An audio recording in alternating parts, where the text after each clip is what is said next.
Write a two-column proof, example 6. Now, we're going to take that idea of vertical angles, linear pair, and we're going to put that into a proof. So, just like before, we're going to have our work, we're going to have our reasons, we're going to have number 1, which is still our given. And if we look at what we're trying to do here, our given tells us that angle 1 is congruent to angle 3. If I go look at my picture, angle 1 is right here, angle 3 is right here, and they're telling us that they're the same. So if this one was 50, this one would be 50, etc. Now, what we're trying to prove is I'm trying to prove that angle 6 is congruent to angle 4. And angle 6 is here, and angle 4 is here. So, starting out, number 2, I'm going to look at this. And I already have angle 1 and angle 3 in my proof, so I'm kind of curious if there's a way that I can bring either angle 6 or angle 4 into my proof. And the way I'm going to do that is I'm first going to look at angle 4. And when I look at angle 4 is made by those two lines. Do you also notice that angle 1 is made by those two lines? So because of that, and these are kind of across from each other, I know that angle 1 and angle 4 are vertical angles. And because I know they're vertical angles, I know that they're congruent. So now I'm going to say, okay, well, angle 1 is congruent to angle 4.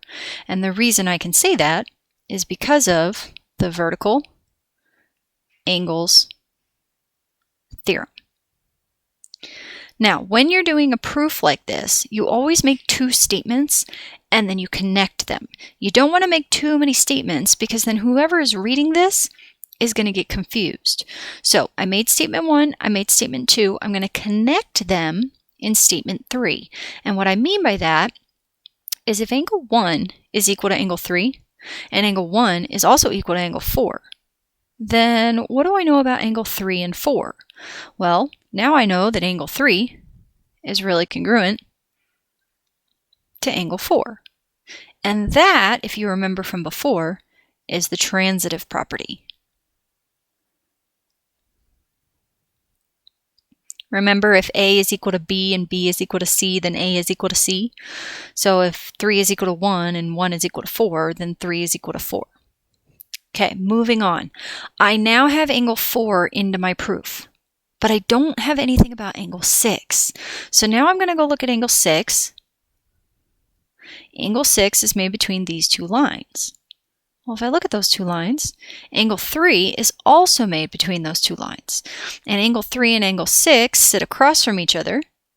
So those are vertical angles. So step 4, I'm going to say that angle 3 is congruent to angle 6.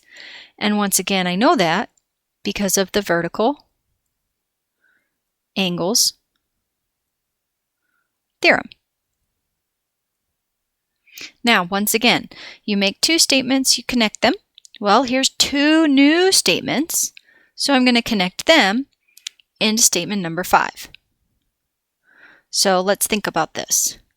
If angle 3 is congruent to angle 4, and angle 3 is also congruent to angle 6, then what do I know about 4 and 6?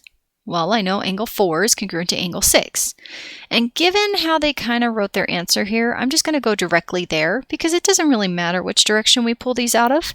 So angle 6 is congruent to angle 4. And again, the reason I can say that is because of the transitive property. And then if we take a look at what we were trying to prove and what we just did prove, we're done.